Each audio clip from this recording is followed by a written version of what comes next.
जय स्वामीनारायण मित्रों।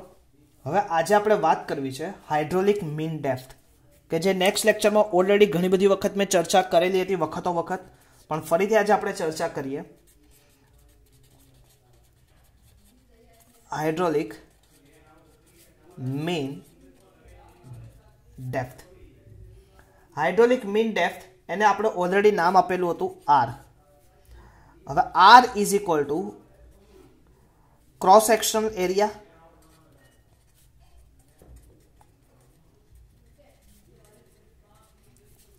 Upon wetted perimeter. Okay, हवे जुदा जुदा क्रॉस सेक्शन माटे आपणे हाइड्रोलिक मीन डेप्थ आपणे आजे भणवुं छे। तो पहला सेक्शन पहलुं हूँ जे सेक्शन लईश ए आपणे हूँ लઉં છું અત્યારે रेक्टेंग्युलर सेक्शन।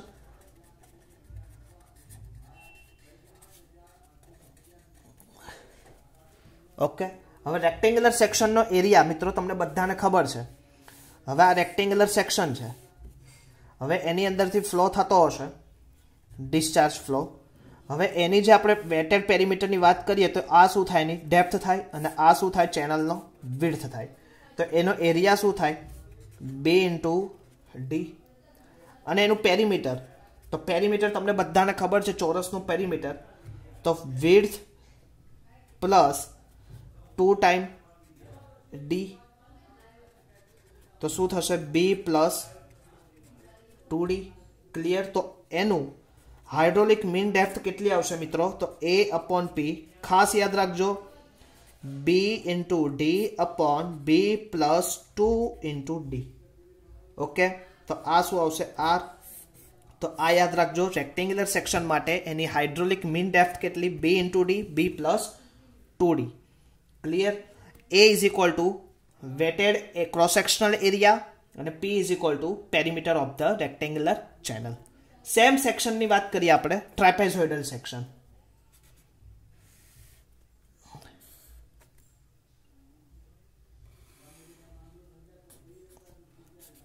ટ્રેપેઝોઇડલ સેક્શન ની વાત કરતા હોઈએ તો હવે ટ્રેપેઝોઇડલ સેક્શનમાં તમે જો બે બાજુ ટ્રાયંગલ ચિત્ર જેવું બનતું હશે। तो पहला तो आने बात करी दो ट्रेपेजोइडल सेक्शन। ओके, હવે ट्रेपेजोइडल सेक्शन की बात करता होइए तो સૌથી પહેલા તો આ જે સેક્શન છે એટલી એની વિડ્થ કેટલી આવશે, n * d, કેમ કે એની ડેપ્થ કેટલી, ટોટલ ડેપ્થ તો મિત્રો d જ છે, અને વિડ્થ કેટલી હશે તો કે આ વિડ્થ b, અને આટલી વિડ્થ તમારે ઓલ્સો કેટલી હતી, n અને d। ક્લિયર। પણ ક્યારે n/1 is equal two horizontal જેમ વર્ટિકલ, આ કેસ હોય ત્યારે। હવે એનો એરિયા આપણે મેઝર કરવો છે, તો એરિયા કેટલો થશે, તો પહેલા એરિયા કેટલો, રેક્ટેંગ્યુલર સેક્શનનો એરિયા તો કે b ઇન્ટુ ડી પ્લસ બંને બાજુ ટ્રાયંગલ સેક્શનનો એરિયા, તો કે ટ્રાયંગલ સેક્શનનો એરિયા શું થશે, 2 टाइम 1/2 बेस केटलू है तमारू n इंटू डी, અને हाइट केटली है स्मॉल d। तो आ रीते थशे 2 मित्रों कैंसल आउट थशे, तो कि b into D n d square. तो आ शू आवशे, एरिया आवशे सेनो, ट्रेपेजोइडल सेक्शननो। हवे आपणे स्लोपिंग लेंथ फाइंड करवी छे। हवे मित्रों अहींया तो लेंथ केवी हती, सरखी हती, पण अहींया अमारे स्लोपिंग नी लेंथ फाइंड करवी पड़शे। तो कि sloping length is equal to, હવે આજે સ્લોપિંગ લેન્થ ફાઇન્ડ કરવી હોય તો એની માટે આપણે સૂત્ર હતું તમને બધાને ખબર હાઇપરટેન્શિયલનું, તો કે sloping length is equal to d square plus n d નો સ્ક્વેર। તો કેટલું આવશે, d square plus n square d square. તો ડી કોમન નીકળે તો વધે શું અંદર, 1 પ્લસ n સ્ક્વેર। ओके, तो पेरीमीटर तमारू केटलू थशे, तो पेरीमीटर जो अहींया लखुं छुं मित्रों, खास फरीथी नवुं पेज लई लो, तो पेरीमीटर तमारू आवशे ट्रेपेजोइडल सेक्शननुं। पहला तो perimeter B plus 2 times sloping depth, तो कि 2 टाइम्स D √n² + 1 તો આ શું આવશે પેરીમીટર તો અહીંયા હું પેરીમીટર બી તમને લખી દઉં p = 2 ટાઈમ એટલે વિડ્થ પ્લસ એક વખત સ્લોપિંગ અને બીજી વખત સ્લોપિંગ તો 2 ટાઈમ્સ d √n² + 1 ઓકે તો હવે આપણે એનું ફાઇન્ડ કરવું હાઇડ્રોલિક મીન ડેપ્થ તો A/P તો એ કેટલું છે તો કે B × D + ND² અને પેરીમીટર તમારું કેટલું આવ્યું તો કે B + 2D √n² + 1 તો આ તમારું શું આવશે hydraulic mean depth of trapezoidal section okay મિત્રો તો ખાસ ફરીથી એક વખત હાઇડ્રોલિક મીન ડેપ્થ તો કે cross section area to the weighted perimeter બે પ્રકારના hydraulic mean depth rectangular section માટે અને ટ્રેપેઝોઇડલ સેક્શન માટે રેક્ટેન્ગ્યુલર સેક્શન માટે A = B × D P = B + D + D એટલે કે 2D કન્સિડર કરી શકો AR = એરિયા અપોન પેરીમીટર તો એરિયા અપોન પેરીમીટર તો આ તમારું શું આવ્યું hydraulic mean depth for rectangular section ખાસ આ ઇક્વેશન યાદ રાખવાનું છે ટ્રેપેઝોઇડલ સેક્શન માટે સેમ ઇઝ ઇટ એરિયા એનો B × D 2 times 1/2 horizontal area એટલે કે પાયો ગુણ્યા વેધ અને પેરીમીટર એટલે કે આ બે બાજુનો સ્લોપિંગ એરિયા કન્સિડર કરવો પડે તો કે સ્લોપિંગ એરિયા માટે શું થાય d² / ND² એટલે તમને શું મળી જાય વેધ એટલે કે તમારું પાયથાગોરસના સિદ્ધાંત ઉપરથી કર્ણ તમને પ્રોવાઈડ થઈ જાય તો કર્ણ D1 + n² P + 2D √n² + 1 R A/P એ તમે ફાઇન્ડ કરી દીધો P તમે શોધી લીધો તેને મૂકી શકો તો hydraulic mean depth trapezoidal section માટે તમને મળી રહી ઓકે મિત્રો તો આ સાથે આપણે હાઇડ્રોલિક મીન ડેપ્થ ફાઇન્ડ કરી જુદા જુદા સેક્શન માટે હવે મિત્રો યુનિફોર્મ ફ્લોની equation different formula for computing uniform flow most type equation different formula for computing uniform flow તો કે કઈ ડિફરન્ટ ફોર્મ્યુલા છે તો એના વિશે આપણે વાત કરીએ તો કે ડિટેલ ચર્ચા આપણે નેક્સ્ટ લેક્ચરમાં ચેઝિસ ફોર્મ્યુલા તો આપણે ડિટેલ સમજ્યા છીએ ચેઝિસ ફોર્મ્યુલા મેનિંગ્સ ફોર્મ્યુલા એની વિશે બી આપણે વાત કરી છે બેસિન્સ ફોર્મ્યુલા કે જે આગળ જતાં તમને ઘણી બધી કામ લાગશે એક ઇરિગેશન એન્જિનિયરિંગ કરીને આપણે એક સબ્જેક્ટ આવે કે જો બાય સપોઝ તમને એગ્રીકલ્ચરલ બાજુ તમને સાઇડ ઇન્ટરેસ્ટ હોય વોટર રિસોર્સ મેનેજમેન્ટ બાજુ ઇન્ટરેસ્ટ હોય ત્યારે જો તમે સોઇલ મિકેનિક્સ કે એના કોઈ ડિઝાઇનિંગ ફિલ્ડમાં આગળ જવા માંગતા હોય ત્યારે આ બધા ઇક્વેશન તમને આવડવા જરૂરી છે લાસ્ટ છે કટર્સ ફોર્મ્યુલા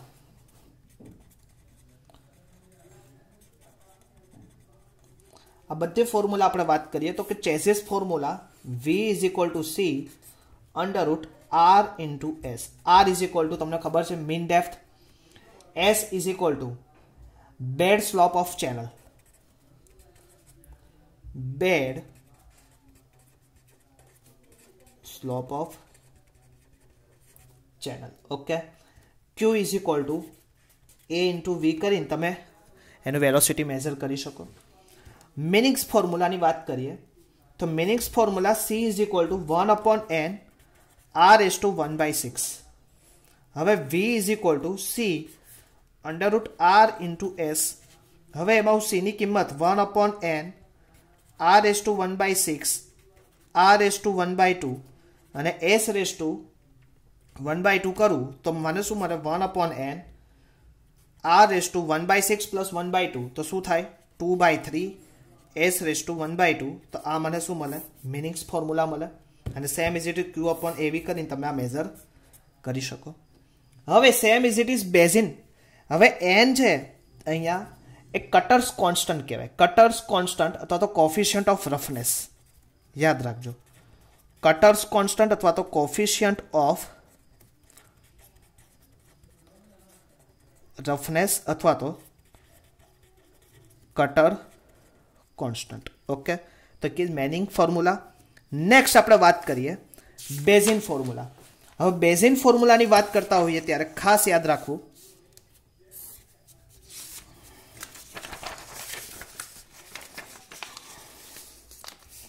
તો કે બેઝિન ફોર્મ્યુલા આપણી કઈ આવશે?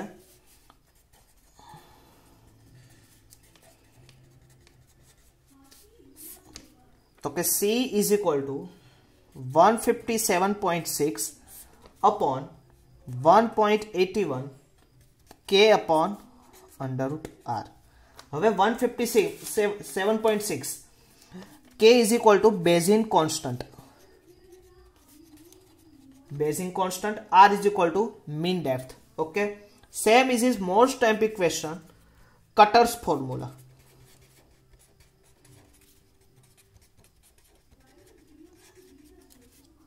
કટર્સ ફોર્મ્યુલામાં આવશે તમારે C is equal to 23 plus 0.00155 divided by S plus 1 upon N divided by 1 plus 23 plus 0.00155 divided by S N upon under root R. 23 plus 0.00155 upon S 1 upon N 1 plus 23 plus 0.00155 upon S N upon under root R. હવે આ n ની value મિત્રો જુદા જુદા section માટે જુદી જુદી હોય. ક્લિયર? તો કે આપણે સમજીએ ઘણી બધી વખત જીપીએસસી લેવલમાં તમને પૂછાય. હવે પહેલા તો તમને ક્લિયર હોવું જોઈએ કે n એટલે શું. મેં ઓલરેડી તમને અહીંયા કીધું n is equal to શું છે? Cutters constant. કટર કોન્સ્ટન્ટ અને કોફિશિયન્ટ ઓફ રફનેસ. હવે જુદી જુદી સેક્શન માટે કોફિશિયન્ટ ઓફ રફનેસ જુદા જુદા હોય. તો આપણે વાત કરીએ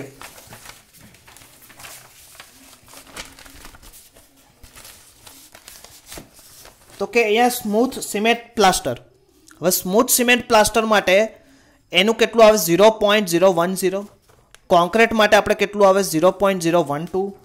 પુઅર બ્રિક્સ એન્ડ રબર મેસોનરી માટે કેટલું આવે? 0.017. અર્થ ઓફ વેરી ગુડ સરફેસ હોય તો એની માટે 0.020. અર્થ એન્ડ ઓર્ડિનરી સરફેસ માટે 0.025 અને અર્થ ઓફ રફ સરફેસ તો 0.030. એટલે કે જુદા જુદા સેક્શન માટે વેલ્યુ ઓફ કટર્સ ફોર્મ્યુલાનું જે કોન્સ્ટન્ટ કોફિશિયન્ટ હોય એ અલગ અલગ હોય. તો ખાસ યાદ રાખવું પડશે મિત્રો. મોસ્ટલી તમારા સિલેબસ માટે સ્મૂથ સિમેન્ટ પ્લાસ્ટર, કોન્ક્રીટ અને રબર સ્ટોન આ ત્રણ વસ્તુને ખાસ કન્સિડર કરજો. અને અર્થ રફ સરફેસ 0.30. ઓકે. તો આ શું હતું? જુદા જુદા સેક્શન માટે કટર્સ કોન્સ્ટન્ટ કેટલો લેવાનો એના વિશે માહિતી હતી. ક્લિયર? હવે આપણે વાત કરવી છે મિત્રો. તો આપણે શું અત્યારે કટર્સ ફોર્મ્યુલાના જુદા જુદા ઇક્વેશન ડિફરન્ટ ફોર્મ્યુલા આપણે વાત કરી. ચેઝિસ ફોર્મ્યુલા, મેનિંગ્સ ફોર્મ્યુલા, બેઝિન ફોર્મ્યુલા અને કટર ફોર્મ્યુલા.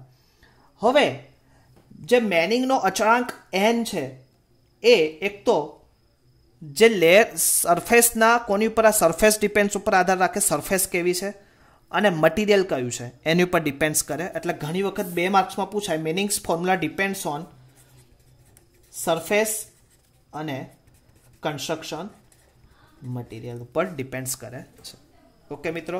તો આજે આપણે પૂરું કર્યું ખાસ important different formula for computing of uniform flow અને સાથે સાથે આપણે વાત કરી હાઇડ્રોલિક મીન ડેપ્થ વિશે. મિત્રો હવે આજે આપણે વાત કરવી છે ખૂબ જ ઇમ્પોર્ટન્સ અને ખૂબ જ અગત્યનું channel of most economical cross section. Channel of most economical cross section.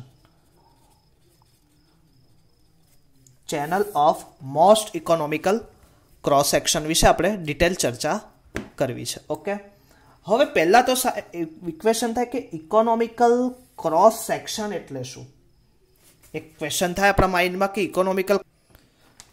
તો most economical cross section means a section of channel is said to be most economical when the cost of construction of the channel is minimum. Cost of channel construction cost of channel is minimum, but the cost of construction of channel depends upon excavation and lining. હવે ઘણી વખત તમે લોકોએ most economical ચેનલનો main અર્થ જ છે કે આપેલ આરછેદ તેમજ તળિયાના ઢાળ માટે મહત્તમ નિકાસ આપે તેવી નહેરને સૌથી કરકસરયુક્ત નિકાસ કહેવાય. હવે જે નહેર માટે સૌથી ઓછું ખોદાણ કરવું પડે એને શું કહેવાય? કરકસરયુક્ત ક્રોસ સેક્શન. ઓકે, આપણે એક્સેવેશન કમ્પેરેટિવલી કેવું કરવું પડે? ઓછું કરવું પડે. Clear? The keep the cost down in minimum. હવે જેટલું ખોદવું પડે, જેટલું ખોદવું ઓછું પડે, આપણે એક્સેવેશન ઓછું કરવું પડે મિત્રો, તો એની સામે એટલો જ આપણને શું થાય? બેનિફિટ થાય. કન્સ્ટ્રક્શન કોસ્ટમાં શું થાય? ઘટાડો થાય. The weighted perimeter is given discharge should be minimum. The condition of utilized determine the dimension of economical section differ from the channel. હવે જુદી જુદી ચેનલ માટે એનું જુદું જુદું સેક્શન હોય. તો આપણે વાત કરવી છે રેક્ટેન્ગ્યુલર ચેનલ સેક્શન અને ટ્રેપેઝોઇડલ ચેનલ સેક્શન વિશે. તો આજે આપણે પહેલા વાત કરીએ most economical section for rectangular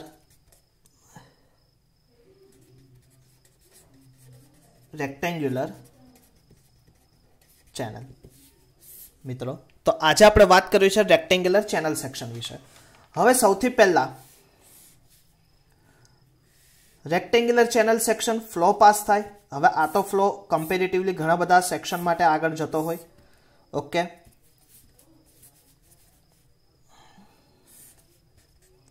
okay. હવે તમને વાત કરું કે સૌથી પહેલા હમણાં જ આપણે વાત કરી રેક્ટેન્ગ્યુલર ચેનલ સેક્શન માટે આ એની શું થાય? વિડ્થ. અને આ શું થાય મિત્રો? એની ડેપ્થ. ક્લિયર? તો વિડ્થ અને ડેપ્થ તમને ખબર પડી ગઈ. ઓકે, હવે એરિયા કેટલો હોય રેક્ટેન્ગ્યુલર સેક્શન માટે? તો કે B × D. અને પેરીમીટર કેટલું હોય? તો કે B + 2 ટાઈમ્સ D. હવે તમને બધાને ખબર છે ઇક્વેશન B = A/D. હવે B × D બરાબર A થાય તો B બરાબર હું આવી રીતે કહી શકું A/D. ઓકે, હવે આ જે B નું ઇક્વેશન છે હું આમાં સબસ્ટિટ્યુટિંગ કરી દઉં તો A/D + 2 ટાઈમ × D. ઓકે, તો આ શું આવે? Perimeter. The most economical section P should be minimum for given area. એટલે કે પેરીમીટર કેવો હોવો જોઈએ? ઓછામાં ઓછો હોવો જોઈએ. તો ∇P/D = 0. હવે ∇P/2D. હવે તમારી માટે તો ઇક્વેશન શું હતું? તો કે D/ કયું આવશે? તો A/D + 2D = 0. હવે આપણે આનું અંદર લઈએ તો શું થાય? એ તો સેમ કોન્સ્ટન્ટ રહેશે. હવે આ ઘાત ઉપર જાય સમજો. હવે આપણે ઘણી વખત કરતા હોઈએ તો કે 1/D નું આપણે કરવું હોય ડિફરન્શિએશન તો કે D/DD. તો કેવી રીતે થશે? આને ઉપર લઈ લઉં તો D ઇન્વર્સ થાય. હવે તમને બધાને ખબર છે આપણે જ્યારે ડિફરન્શિએશન કરતા હોઈએ ત્યારે ઘાત આગળ એની એક ઘાત શું થાય? ઓછી. તો આવી રીતે -1/D² થાય. ક્લિયર? અને D ની બદલે શું થઈ જાય? 1 થઈ જાય. તો એની બદલે 2 = 0. તો A બરાબર શું આવે? આ A બરાબર 2 તો સામે જતા રહે એટલે -2. એટલે આન્સર તમારો આવે 2D². એટલે કે બંને બાજુ પ્લસ ઉડી જાય. ઓકે, હવે સેમ ઇઝ ઇટ ઇઝ તમારો ઓરિજિનલ એરિયા કેટલો હતો? A = BD. તો B × D બરાબર 2D². તો હવે આપણે ફરીથી આ ઇક્વેશન તમારું 1 અને જે ઓરિજિનલ એરિયા હતો તમારો એને 1 કહીએ અને 2 કહીએ. હવે સમજીએ તો પહેલું એરિયા તમારું શું હતું? B × D. અને બીજું એરિયા તમારું શું આવ્યું? A = 2D². ઓકે, તો 1D ઉડી જાય તો શું વધે તમારી જોડે? B = 2 times depth. Most economical section માટે ખાસ યાદ રાખવાનું વિડ્થ એની કેવી હોવી જોઈએ? 2 ટાઈમ્સ ડેપ્થ જેટલી. હવે hydraulic mean area M = A/P. હવે એરિયા કેટલો હતો? B × D. અને પેરીમીટર કેટલો આવ્યો? બી પ્લસ 2 ટાઈમ્સ ડી. તો કે આ તમને શું મળે? Hydraulic mean depth. ઓકે, હવે હાઇડ્રોલિક મીન ડેપ્થમાં વાત કરતા હોઈએ ત્યારે બી ઇઝ ઇક્વલ ટુ કેટલું લેવાનું કીધું હતું તમને હમણાં? તો કે 2 times D into D. Okay, અને ડી બરાબર અહીંયા હતું તમારું બી બરાબર 2d પ્લસ 2d. તો અહીંયા શું થશે? 2d square upon 2d plus 2d એટલે 4d સ્ક્વેર. એટલે શું થશે મિત્રો? ડી સ્ક્વેર સોરી, આ ડી સ્ક્વેર અને અહીંયા તો ડી જ આવશે મિત્રો, 2d. તો કેટલો આન્સર આવશે? D upon 2. તો રેક્ટેંગ્યુલર સેક્શન માટે ખાસ યાદ રાખવાનું, હાઇડ્રોલિક મીન ડેપ્થ કેટલી આવશે? ડી અપોન 2 અને બી ઇઝ ઇક્વલ ટુ કેટલું આવશે? 2d. આ મોસ્ટ ઇમ્પોર્ટન્ટ. તો આ હતું તમારું channel of most economical section for rectangular channel. જીટીયુમાં સૌથી વધારે પૂછાયેલો ક્વેશ્ચન છે મિત્રો, સૌથી વધારે. એટલે ખાસ યાદ રાખજો. પહેલા ફરીથી a is equal to b into d. તો એના ઉપરથી મેં બીનું ઇક્વેશન બનાવ્યું, a upon d. Perimeter b plus 2d. પેરીમીટરની અંદર મેં આ બીની વેલ્યુ પુટઅપ કરી, a upon d plus 2b. Del p upon del d is equal to 0 થાય. પેરીમીટર 0 થવું જોઈએ ઓછામાં ઓછું. તો મેં એ પ્લસ ડી ઇન્ટુ 2d. એ 1 અપોન ડીનું કેવી રીતે થાય? ડી ઇનવર્સ ઘાત આગળ એની એક ઘાત ઓછી, તો a upon d square plus ડીનું 1 થઈ જાય. તો a is equal to 2d square. હવે આ એરિયા અને આ એરિયા બંનેને મેં ઇકોનોમિકલ કર્યા, B into D 2d square. તો ડી ડી કેન્સલ, તો B is equal to 2 times D. Mean area A upon P, B into D, B plus 2d. હવે બીની જગ્યાએ મેં શું મૂક્યું? 2 ઇન્ટુ ડી પુટઅપ કર્યું, તો આન્સર તમારું શું આવ્યું? D by 2. That is channel for most economical channel for rectangular section. મિત્રો નેક્સ્ટ ટાઈમ આપણે વાત કરશું most economical section for trapezoidal. ત્યાં સુધી મિત્રો ફરીથી આપણે નેક્સ્ટ લેક્ચરમાં મળશું. ત્યાં સુધી જય સ્વામિનારાયણ.